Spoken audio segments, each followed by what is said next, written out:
ஒரு சிறிய கிராமத்தில் ரவி, மீனா, குமார் என்று 3 நெருங்கிய நண்பர்கள் இருந்தார்கள்.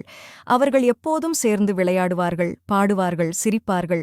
ஒருநாள் பள்ளி ஆசிரியர் சொன்னார், குழந்தைகளே, நாளை குடியரசு தினம். நாமெல்லாம் கொடியேற்றி ஊர்வலம் செய்து இந்தியாவைப் பற்றி பேசப் போகிறோம்.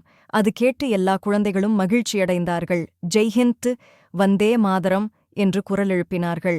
அடுத்த நாள் காலை பள்ளி மைதானத்தில் பெரியதாக இந்தியத் திரங்கா கொடி உயரமாக ஏற்றப்பட்டது.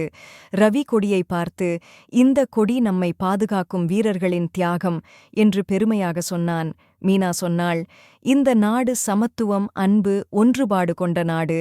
அதனால்தான் நம் நாடு சிறந்த நாடு. குமார் சிரித்து, நாம் எல்லாம் நல்ல குழந்தைகளாக படித்து நாட்டுக்கு உதவும் மனிதர்களாக வளர வேண்டும் என்றான். பள்ளியில் அனைவரும் கலர் பேப்பர் கொண்டு இந்தியக் கொடிகள் செய்தார்கள், பாடல்கள் பாடினார்கள். ஆசிரியர் இனிப்பு கொடுத்தார். எல்லா குழந்தைகளும் மகிழ்ச்சியாக கொண்டாடினர். இறுதியில் அவர்கள் மூவரும் கைகட்டிக்கொண்டு சொன்னார்கள், இந்தியா என் நாடு, இதை பாதுகாப்பது என் கடமை.